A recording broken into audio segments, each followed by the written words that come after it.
Future continuous has two different forms. हम दो तरीके से फ्यूचर कंटिन्यूअस लिख सकते हैं, will be doing and be going to be doing. तो एक है विल बी डूइंग और दूसरा है be going to be doing, जो करने जा रहे हैं और जो होगा. She will be waiting for her mom when her plane arrives tonight. तो she will be waiting. यहाँ आप देख रहे हो कि जब मम्मा का प्लेन आएगा तो वो वहां इंतजार कर रही होगी. तो will be plus present participle. What is present participle? अब तो इतने सारे सेशंस हो गए, आपको पता है प्रेजेंट पार्टिसिपल क्या है. Root verb plus ing. तो यहाँ रूट वर्ब क्या है? वेट, और ing है आपका रूट वर्ब के साथ, तो it becomes present participle. Now will she be waiting for her mom when her plane arrives tonight. तो ये आपने देखा, ये हमने एक असर्टिव सेंटेंस बनाया, क्योंकि आपको पता है सेंटेंसेस कई प्रकार के होते हैं and this is your assertive sentence. So आपने यहाँ क्या देखा? First is your assertive and second is will she be waiting for her mom when her plane arrives tonight. And this is your interrogative sentence. जब हम question लिखते हैं तो उसको हम इंट्रोगेटिव सेंटेंस में लिखते हैं. तो हमने कैसे फ्यूचर कंटिन्यूअस टेंस को इंट्रोगेटिव में लिखा? हमने इस विल को, ऑक्सिलरी को सामने ले आया and we have written the same thing. Will is the first, then the subject, then be, then present participle और फिर the rest of the sentence. Now, you have seen the interrogative. Now here, she will not be waiting for her mom when her plane arrives tonight. So wherever you find not, this is your negative sentence.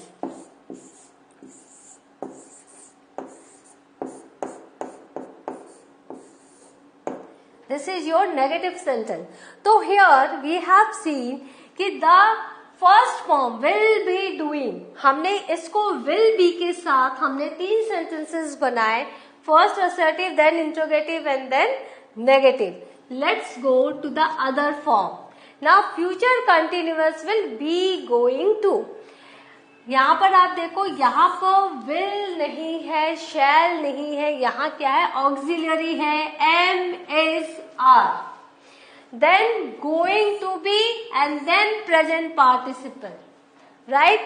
So you are going to be waiting for her when her plane arrives tonight. तो यहाँ पर हमने लिखा you are going to be waiting and ये future continuous ही है. तो if you write future continuous with will, this is correct, and if you write future continuous with auxiliary plus going to, then also it's correct. तो here आप इंतजार करने जा रहे हो. You are going to be waiting for her when her plane arrives tonight. Now this is, as you know, this is your assertive sentence. Then are you going to be waiting for her when her plane arrives tonight. तो हमने इस auxiliary को आगे कर दिया, तो ये हो गया आपका इंटेरोगेटिव.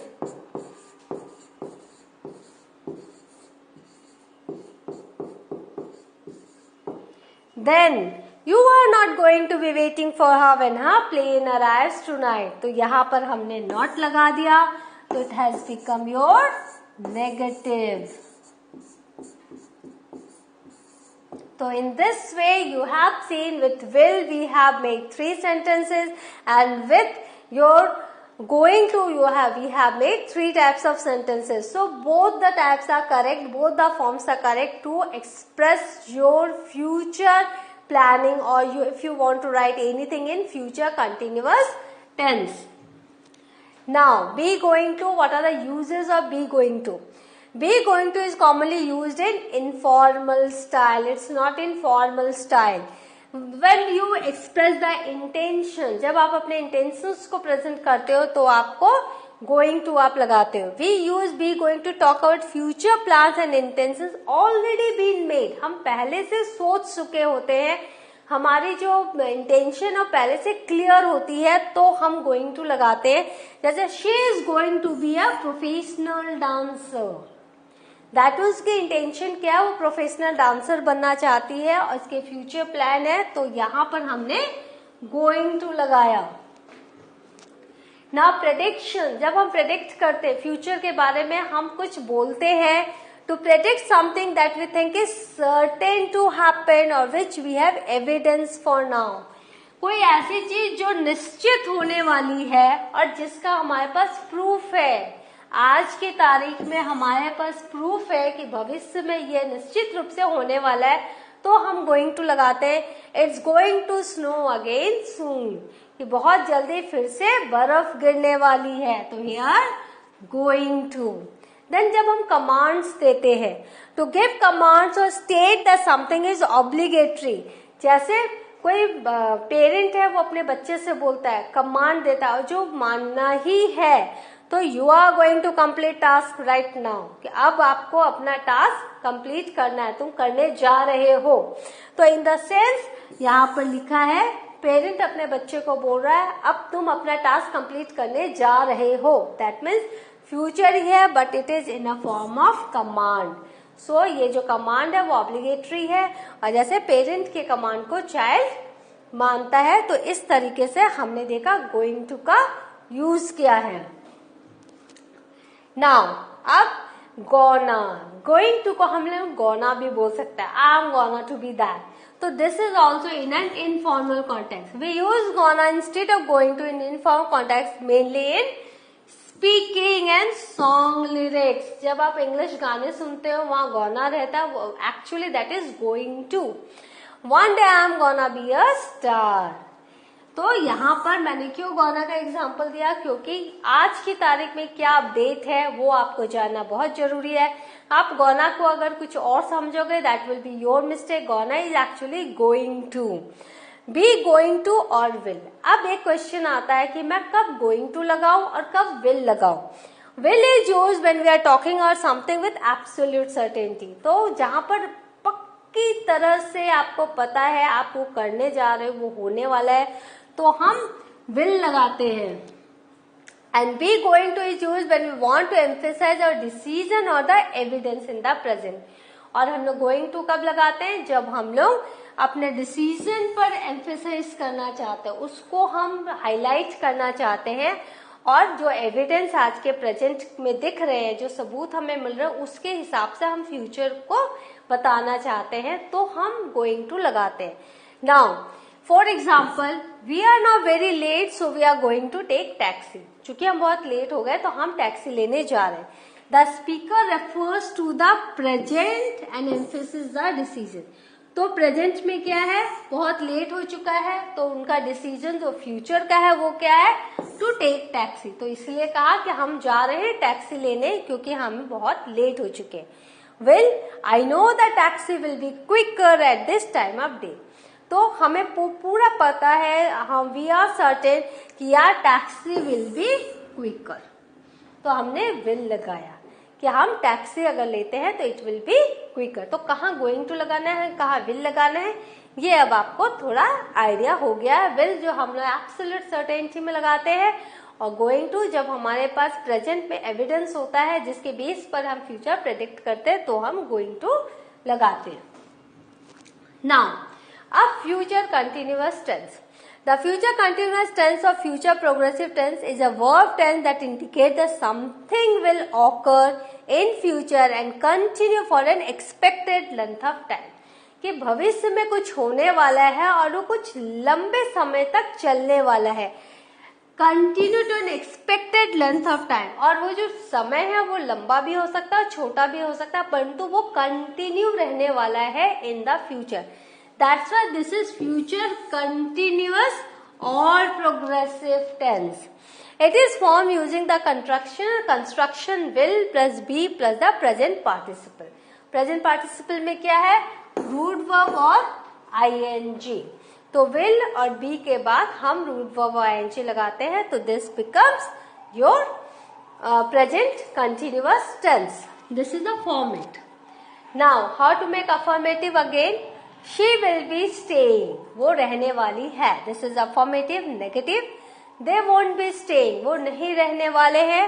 देखो यहाँ पर हम लोग will not का हम contraction form लगाते हैं won't. This is will not.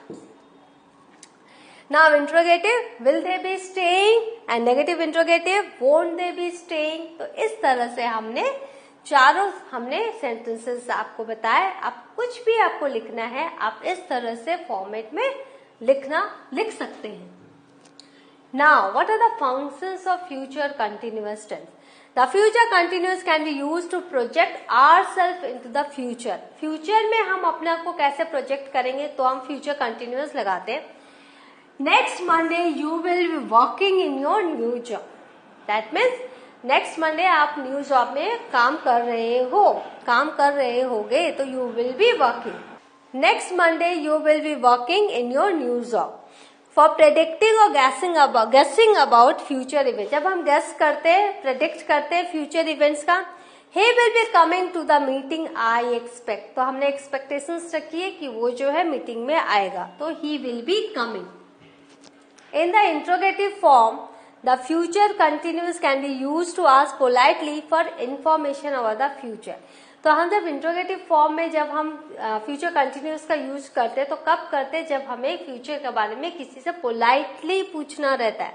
Will gym be coming with us, क्या जिम हमारे साथ आ रहा है? That means I am not sure, I am asking someone. तो हम कैसे पूछेंगे, हम फ्यूचर कंटिन्यूस में पूछेंगे, right. The future continuous can be used to refer to continuous events that we expect to happen in the future. अगर कोई continuous events हैं जो हम एक्सपेक्ट कर रहे हैं फ्यूचर में होने वाला है, तो हम उसको फ्यूचर कंटिन्यूस टेंस में लिखेंगे। When he is in Australia, he will be staying with friends. तो जब वो ऑस्ट्रेलिया जाएगा तो वो अपने दोस्तों के साथ रह रहा होगा या रहेगा। तो यहाँ पर आप देख रहे हो, तो हम जब भी रेफर करेंगे कंटिन्यूअस इवेंट्स को, तो हम उसको फ्यूचर कंटिन्यूअस टेंस में ही लिखेंगे। He will be staying with friends. Now, when combined with still, the future continuous refers to events that are already happening now. जब हम still का यूज करते हैं, इसका मतलब कि वो काम हो रहा है, and now that we expect to continue some time into the future. एक काम ऑलरेडी पहले से चल रहा है और वो कुछ देर और चलेगा।